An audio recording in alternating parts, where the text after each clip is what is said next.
Hi, everyone, and welcome to Heal Endometriosis Naturally with Wendy K Laidlaw. Wendy has spent the last 2 years helping women with various stages of endometriosis to heal naturally after putting her condition into remission. After her own healing success from stage 4 endometriosis and adenomyosis, she's inspired to heal others, and her goal is to help some of the 175 million women know that there is another way other than painkillers, drugs, or surgery. This is the place to be for real talk with real people for real results, so you can learn how to heal your endometriosis naturally. Please note that the opinions expressed in this program may represent options, but are not a substitute for proper medical care. Before starting any new healthcare program, we recommend you consult with a health professional. Hi everyone, it's Wendy Laidlaw here from Heal Endometriosis Naturally. I'm really excited today to have the lovely Dr. Anh with me from Food is Medicine.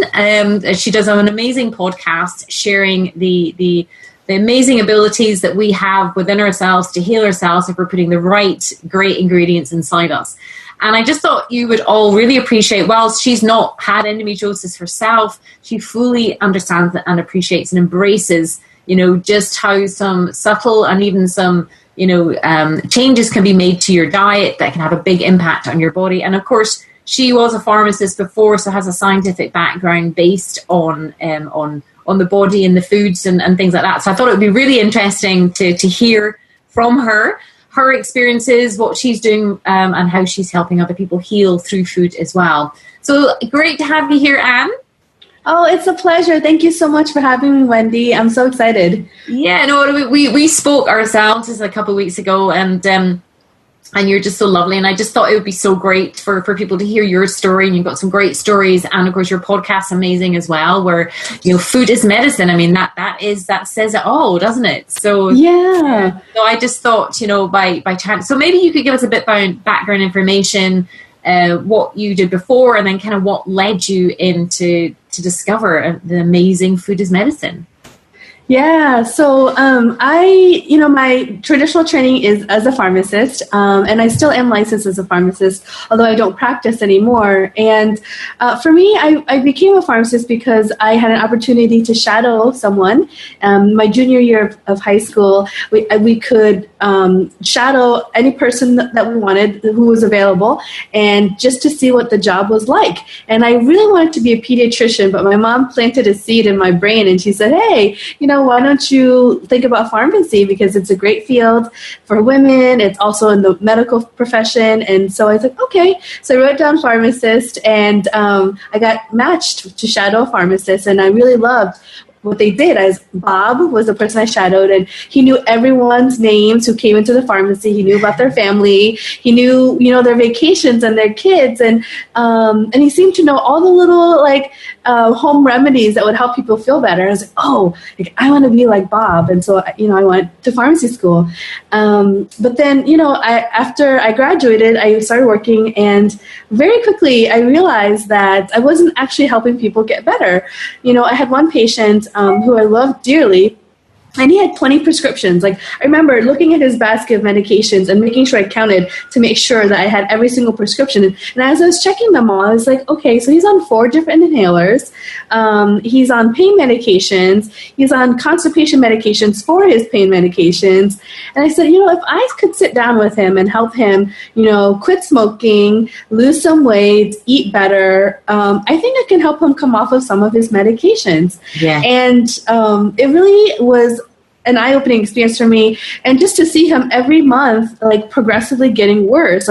He couldn't walk, so he used a walker, and then he could walk a couple steps, and he had to sit down to rest, and then eventually he stopped coming into the pharmacy just because he didn't have the energy to, so he started delivering his medications. And I just got so concerned. I said, okay, we have to do something. So and luckily in my job we had an opportunity to do some health coaching with some corporate clients, and I found that was my passion. I found that, sitting down with people, helping them figure out what they should be eating, how they should move their bodies, how they should think, and de-stressing all of these lifestyle changes, and seeing them get better just through these simple changes that they were making. That was really like, oh my gosh, this is where my heart sings. This is where I want to be. So I decided, on the side, I just kept doing more research.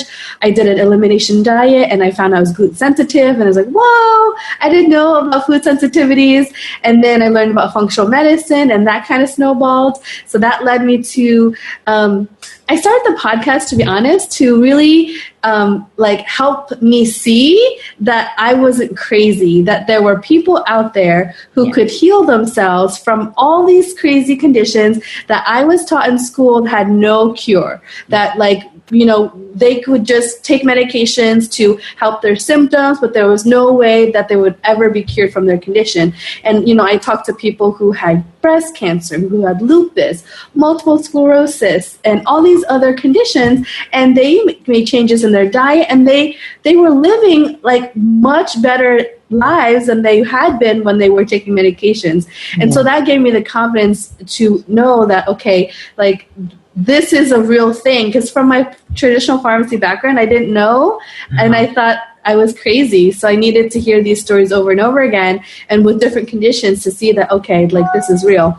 And so, so the podcast, I started that just for myself, and it really took off. And now I do consulting, and I help people. I had a mentor who helped take me under her wing and teach me everything I know about Hashimoto's and how to help people get into remission from their Hashimoto's.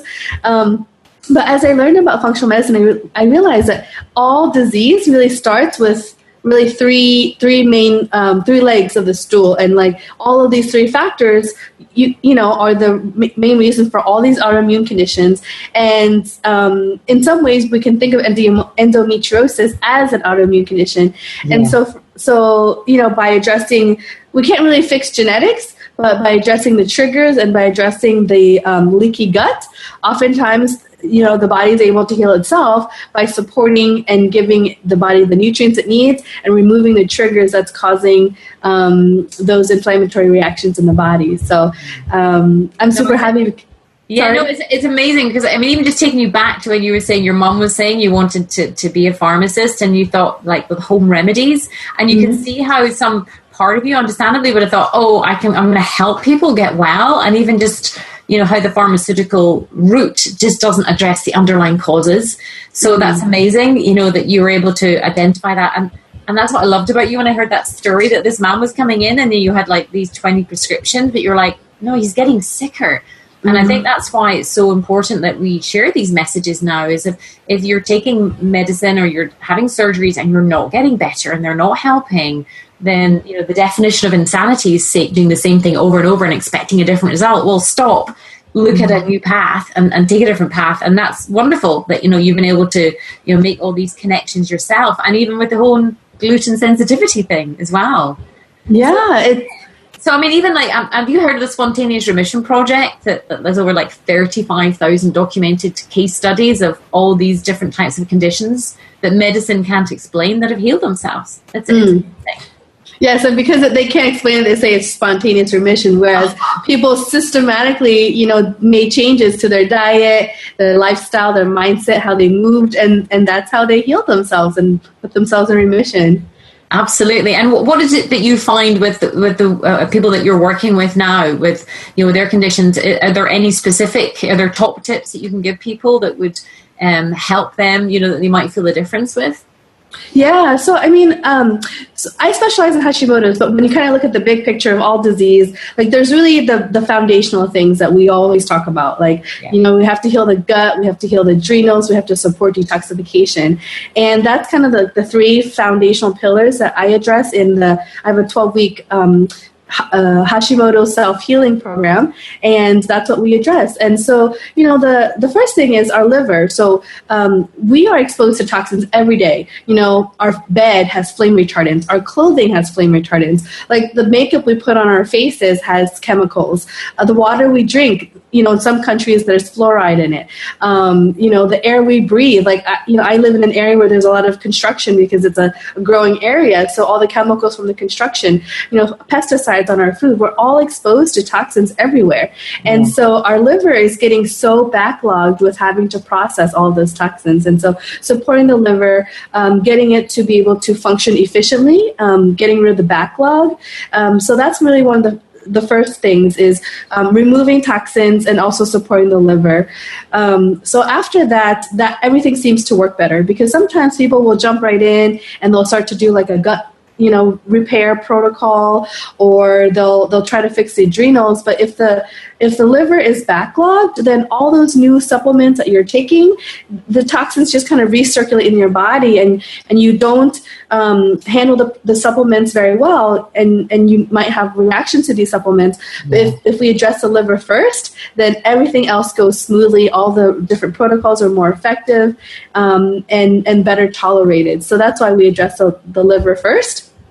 And then next is the adrenals. So, I mean, we live in a stressful society, and whether, the other day I was talking to a friend, and she's like, I'm not stressed at all. I'm like, that's funny you say that. I went on holiday for the first time in 9 years the other week there, and it took me 5 days to get to the point where I was so relaxed that I hadn't realized I was so stressed. And this is a different level of stress that I used to be in before I fell deathly ill with endometriosis. So right, we live in this like high octane, adrenaline fueled, lifestyle all the time now. And so it feels normal. Like it feels like I'm not stressed. Like I'm fine. But really, like, but we're like, oh, go. And so, in the people we work with, we usually have them do a saliva test to see where their cortisol levels are. And like 90% of the people come back with some degree of adrenal dysfunction. Yeah. And so, and the reason is, if we can help the adrenals become more effective, produce, some people, if they're in like a high advanced stage of adrenal fatigue or dysfunction, they're not going to be able to actually put out cortisol. And then in the early stages, they're putting out too much. So, depending on where they are, we can normalize the levels. And in the adrenals, all the different sex hormones are made, so testosterone, progesterone, estrogen, all of those hormones. So if the adrenals aren't working well, then that affects all those other sex hormones, which, can be a problem in endometriosis. So, making sure the adrenals are supported, all those other bodily functions, hormones will be supported as well. So we make sure that, people take time to rest, take time to de-stress, get some herbs and adaptogens if needed, reduce inflammation. Blood sugar is a really big deal, and many people have ups and downs in their blood sugar, so making sure they're eating foods that don't raise their blood sugar and improving their insulin sensitivity. So those are the things that we address in the adrenal section. So how do you support, if someone's listening to this, how would you suggest they support their liver? The food is medicine, feels. How would they support their liver through their diet? What would you suggest that how would someone do that if they're listening to that right now? Yeah, so there's 4 steps. So the first step is to remove triggering foods or foods that are difficult for the liver to process. So really the program, it kind of eases people into eventually getting into the AIP program, like the autoimmune paleo. So, but the first, it's really hard for people to just dive right in and do AIP. So we kind of take them, ease them into it. So the first step in the liver protocol phase is we take them off of gluten, dairy, soy, sugar, alcohol, and caffeine. So people are going to be like going, but that's my whole diet. What do I eat?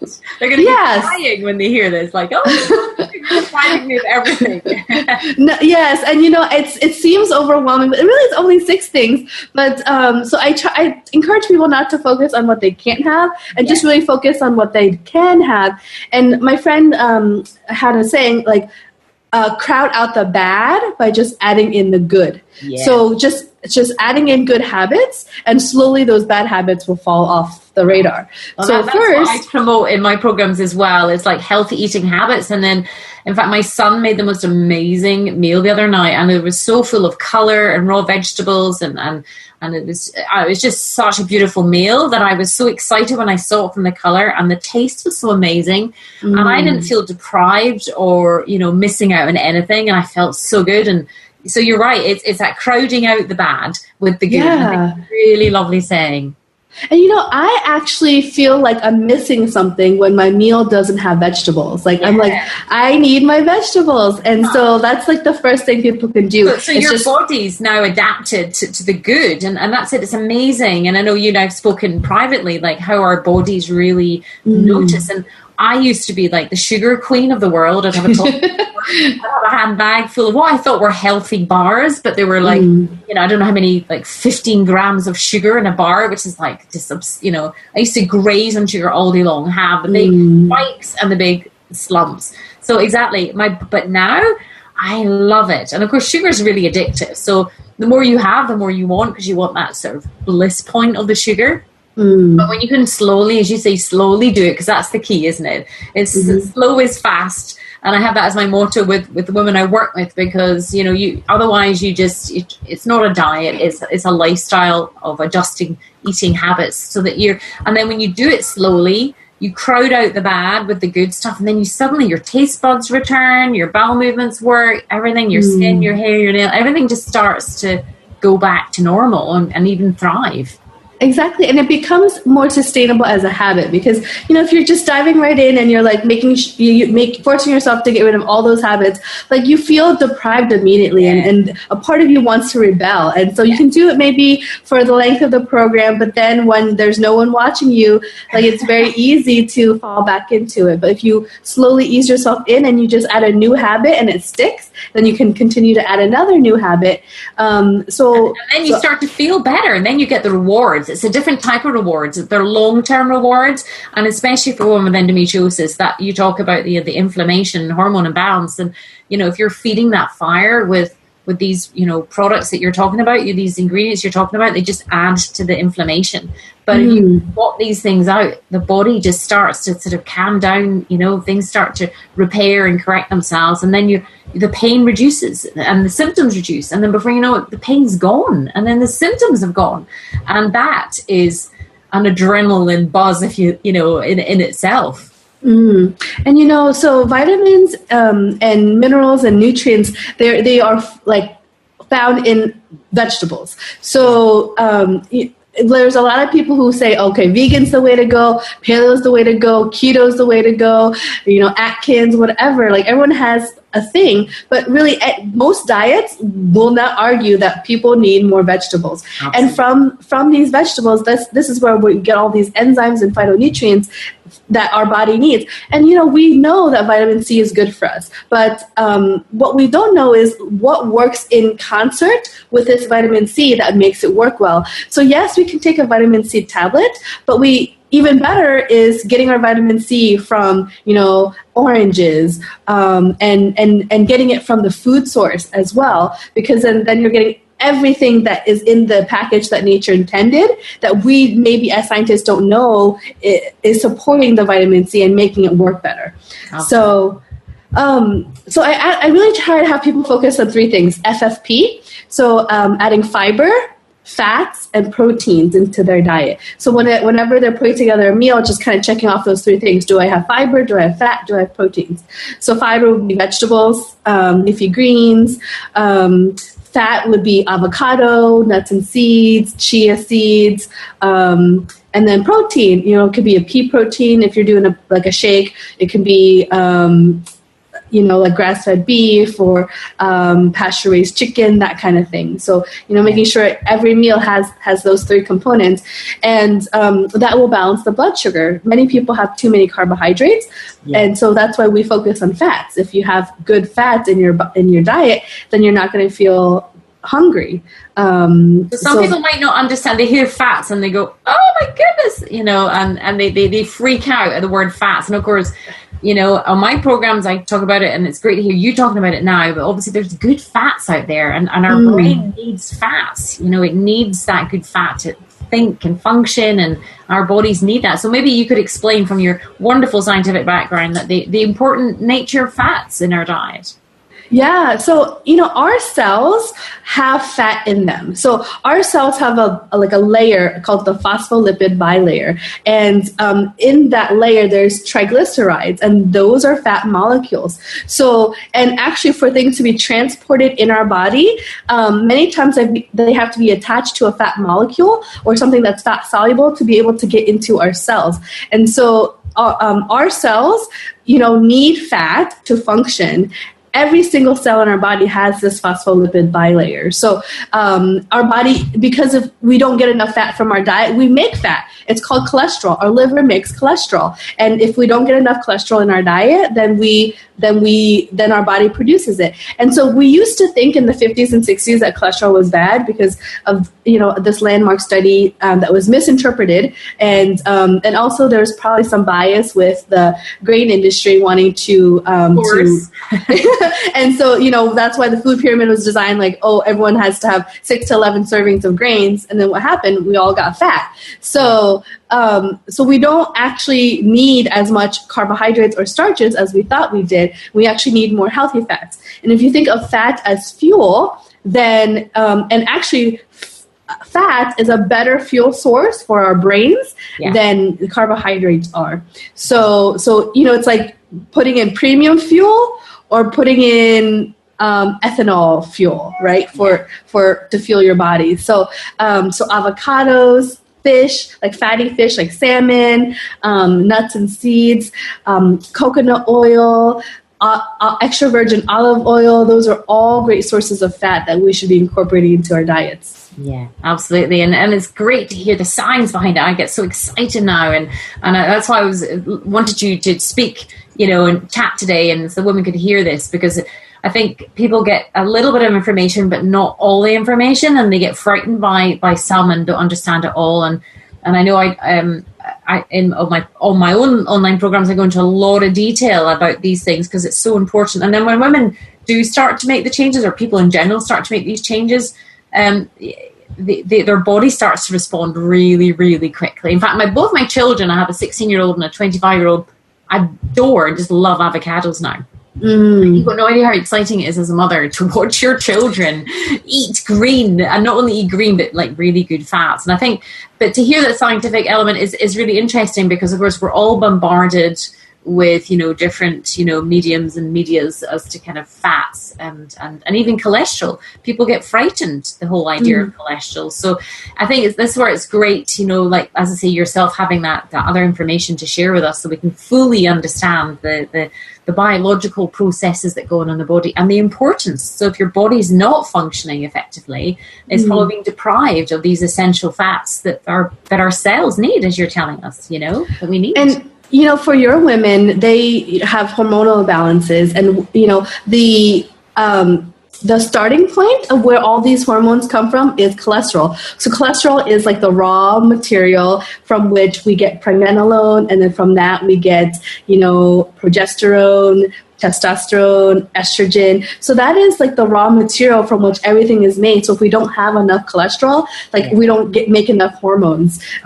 So that's like people who are on statins, like cholesterol lowering medications, we're finding are having all kinds of problems with their hormones. And so we shouldn't be scared of cholesterol. Cholesterol is a good thing. The type of cholesterol, like there's fluffy cholesterol and light or small and dense, and that's a little bit more detailed. But so the type of cholesterol matters, but don't be scared of cholesterol, because our bodies need that as raw material for our hormones. Well, I think what I'm hearing from you, and this is why I love this chatting, is that, do educate yourself. If you're listening to this, and I hope that women are listening to this and getting excited, about what is possible and hearing the scientific element, then keep educating yourself, keep expanding your mind. Don't just be, complacent to what is being fed to you, question it and query it and start to explore, because if you're on medication or you're on drugs or you're having surgery and it's not working for your body, then you need to look at how you're fueling your body, how what's coming into it and how it's responding. If it's not responding well, then stop and do something different. Don't keep going down that path, because I think that's, a lot of people get some information. I know in the UK they're trying to roll out, everybody over 50 goes on statins. And that just freaks me out. You know, that's a big pharmaceutical drive, which is the biggest corporate business in the world, is these pharmaceutical giants. So we have a responsibility to look after our bodies, you know, to take power and control back by what's coming in on and around our bodies. So that's why I thought it was great to hear your take on it, because you're just going that deeper level and helping people understand.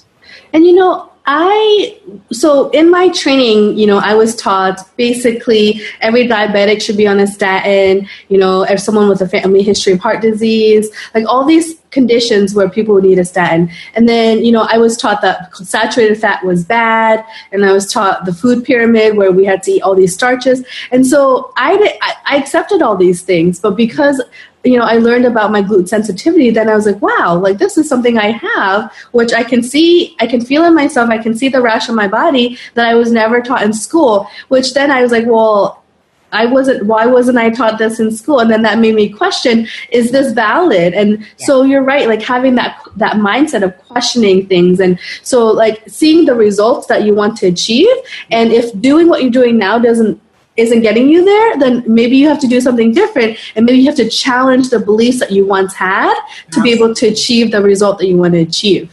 Absolutely. And then that's it. And that's what got me out of my condition to where I am now, was just being curious and questioning and asking why and what happens here. And then, well, actually, you're telling me this thing, but my body's responding in this way. My body doesn't like this thing. So I have the power and control to change it by just being curious and educating ourselves, because that's all key and important.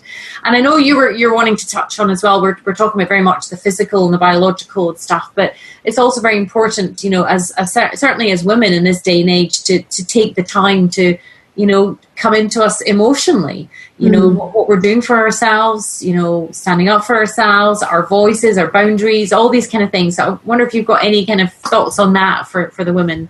Wow, that's an amazing question. So, you know, actually this past year or past 7-8 months, I've been doing a lot of work on myself in terms of meditation. And I recently went to a silent retreat where I learned that one of the things I really need to work on is setting boundaries and sticking to my boundaries. You know, I'm a people pleaser. I like to make people happy. And, you know, I had the opportunity to see that I actually will sacrifice my needs for other people. And I think women tend to do that a lot. And I think that's conditioning. I think that's a cultural thing across the world. I think in our family of origins, girls are taught up so to be seen and not heard type thing, you know, and they have a role of server and people pleaser and caretaker, almost at the expense of themselves as they get older. Yeah. And so an example would be, so I had a friend who was coming to this retreat, and she lives far away. So I was really excited that we were doing the retreat together, and she had to book some extra days so we could spend time together. And, you know, she was going to stay with me. I had room for her to stay, and that was great. And then all of a sudden there was this other girl that we met in the retreat who didn't have a place to stay, but didn't really want to rent another hotel. And so she asked if she could stay. And I mean, my room is big enough, but I didn't have an extra bed, and I didn't want her to stay, and yet I still said, oh yeah, come, you can stay for 2 days and until you need to go. Like, and it was miserable for myself, for my friend, and so that, and you know, that was like the big awakening I really needed, because like this special time that I wanted with my friend was tarnished by having this third person who had negative energy. And so that was really important to know, okay, now I'm like, I need to first assess, what do I want in this situation, and speak up for it. And knowing that being able to speak up for myself and my needs is not being selfish. It's self-preservation, right? And self-care. Exactly, and I was just about to say, I bet there's someone thinking, oh, but I don't want to appear selfish, but it's actually self-preservation, especially if you're ill, if your body is racked with pain and symptoms, and obviously when you try anything new or you're starting anything new, it's awkward, it's uncomfortable, it's a bit challenging and difficult. That's okay. That means you're growing. I love to use the analogy of like the caterpillar, you know, goes into the cocoon and then has to break out to be the butterfly.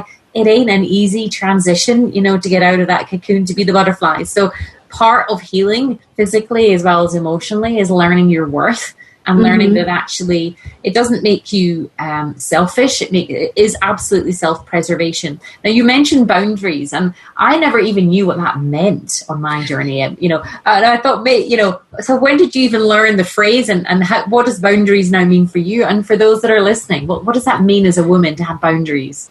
Yeah, so it comes up for me in many different instances. So like someone would ask me, can I do something to help them? And then I now have to like assess, like, am I able to do it? Do I want to do it? Yeah. Do I have the time to do it? Right. And so oftentimes, like, I have projects that I need to complete, but then someone asks me to do something and it feels like it's an emergency. Like, I need to help them in this moment. And then I really just have to take a pause and think about, like, does this need to be done right now? Can it be done by someone else? And so, like, before I would just throw everything I needed to work aside and just handle the situation. When now I'm like, I just kind of sit down and think about it. Like, do I have to deal with this right now? And so that's really helped me, just being aware of that, right? Because for me, I have certain goals I want to achieve in helping people in my business and in my personal care as well. And I used to, if something that seemed important came up, I was like, oh, then I don't need to go to yoga class today, or I don't need to go grocery shopping today. Like, I'll just cross something off of my schedule that doesn't seem as important, so I can help someone else,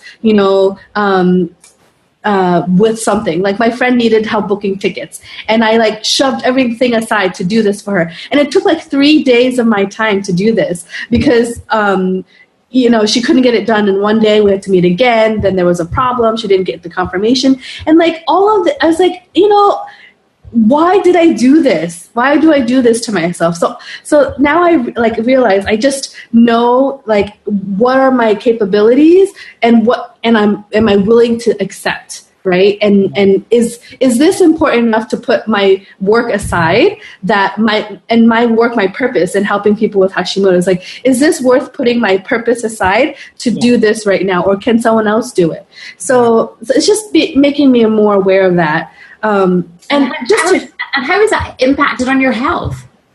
It's been so much better. Like, I used to feel guilty, but since the meditation, since all these courses, and even reflecting, so this time that I had with my friend, it was tarnished by this other person. In addition, then I needed another week to kind of mentally recover from this negative energy and this negative space that I was in. And I said, was it worth it, right? Was it worth it?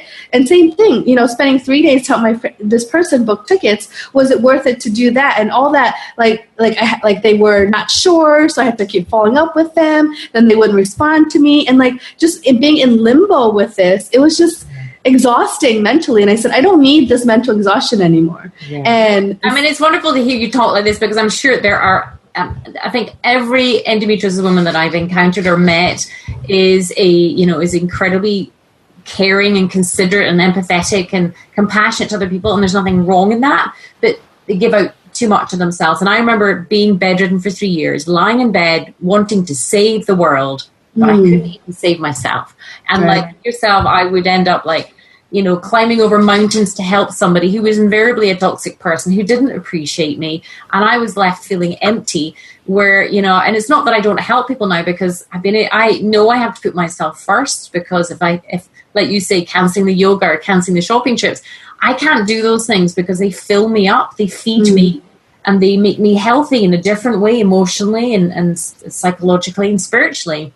Yeah. That allows me, that not only helps my body physically, and this is where, if anyone's listening going, what's this all got to do with the physical? But we're all connected. It's all, it's whole body, whole person approach, which has then allowed me to meet people like you and help women with endometriosis heal naturally. So, if people are listening to this, you are important. It doesn't make you selfish. It's absolutely essential for your health, and I love what you're saying, even just stopping and thinking. And I personally have had to learn, something happens or something feels a trigger, I just slow it down. I just stop and think. I journal every morning, and that's been a huge thing, especially for women with endometriosis.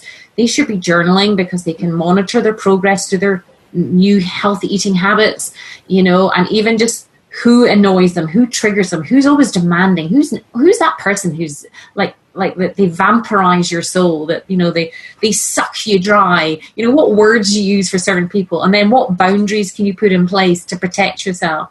So It's great to hear you talk like that, because I think, again, in the Western medicine field, it's, you know, one drug, one painkiller, one surgery fixes you. But actually, our bodies can take on, you know, in addition to all the toxins and everything from foods and environmental aspects, there's the whole emotional element too that can make us feel super stressed and super exhausted. Yeah. So now I have non-negotiable time. So time that is just for me or just for working that no one can interfere on. And then there's time when I have allocated to help other people. So from 11 to 1, that's like free time. It's my lunchtime and errands and meet with friends for coffee, you know, and in the evening. So now I have dedicated time. Like if people need help, like that's the time that they get slotted in to have my attention. But then the other times, like early in the morning, you know, that's yoga time, that's meditation time, that's grocery shopping time, that's journaling time. And now it's non-negotiable. I, like, no one except my mother can infringe upon that time, you know? So that's amazing. And it's wonderful to hear, because I'm hearing from you, and I relate completely. I had to do that. That was very challenging for me. How easy was that for you to get these things in place? It took like my whole life to get here. So, you know, yeah, I am always refining my schedule to find what works best for me. And I just kind of, like you said, journaling and reflecting, like, you know, what do I need to do? Like, I knew I needed to set aside Sundays to kind of catch up on things. So that's worked for me. And now I just feel like my friends will always want to like catch up. And I'm like, so I have to set time aside for that. And so I just, yeah, like it sounds almost like, and I refer to the women that come onto my 12-week foundation program, I talk about parenting ourselves for the first time. It's self-parenting. Mm-hmm. You know, it might be no fault of our family of origin. We maybe just didn't get what we needed, you know, for whatever reason. But now that if our body's not healthy or not happy, or a soul or a spirit is like waning and wanting and just wanting more, then, you know, we have to learn to listen to what it is that our body needs. We have to listen to hear what our heart, our soul needs, our spirit needs. And we can only do that through those practices. And it is that very act of self-parenting, because even you talking about putting these boundaries in, putting these specific times in, is all about learning to love yourself in a healthy way, that you know, no one can take advantage of you, that you can really listening to. And I talk about parts as well, psychological parts, because this person used the analogy of, like, you imagine like you're a bus driver, you're driving this bus, and then all the seats behind you, if filling these seats are different ages, different stages of you, and they all have different needs and different wants, and it's allowing yourself the time just to stop. You know, I encourage all my women to like turn the ringer off their phone unless they're expecting an emergency call, but they have it on airplane mode, or they only have it on for 2 hours a day, or they have a power hour in the morning, you know, where they just do not turn their phone on, leave that phone in another room, get an old-fashioned alarm clock, you know, and just wake up, journal, and just allow yourself that time, that space to think, well, what do I want to do? What's important to me? And as I say, self-parenting, I think, is the phrase that works for me. I've had to learn to parent myself in a way, nourishing physically. And this is why I bring it all back round to the physical. You know, you mentioned the adrenal glands and the stress. We can keep ourselves triggered all the time by messages and beeps and bongs and calls and whatever. But actually, what is it that we're drowning out? Is it some pain inside? Is it some emotional pain, some unmet need? So really important. Yeah. And so, you know, in listening to my body more, I realized I need to be in nature more. And so, you know, making sure I get out barefoot on the grass, and you know, now when I read, I'm like, I'll just read outside and lay on the grass while reading. Why do I have to sit in my chair in my room and read? You know, so just, you know, making sure, and like all those little things are self-care. And for me, like it's been a work in progress. Like even learning to love myself, I had to really work on it. And the way I did it for 2 years, I hadn't been in a relationship in a long time, but I always imagined that the type of relationship I want to have is where the person will bring me fresh flowers every week. And it doesn't have to be store-bought. It could be hand-picked, but it's just like I always loved fresh flowers. So I said, I'll do that for myself until I find this person. So that's what I did for 2 years is every week I made sure I had fresh flowers.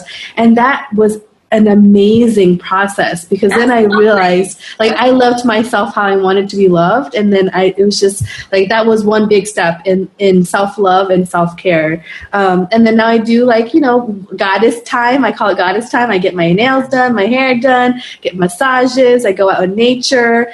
And it's all really great because you can't pour from an empty cup. Like this is what I realized. Like I used to be like, okay, I gotta my business goals, my career goals, and my family and my health. So it was like that order. And I realized because my health was suffering, I couldn't be the best daughter I wanted to be. I couldn't be the best person in my business I wanted to be. And everything was suffering. So then this year, I made the conscious decision to make my health a priority. This year, I made a conscious decision to cook every day or, and get myself ready for the week meal planning and make meditation a priority. And everything has changed. Like I'm so much calmer.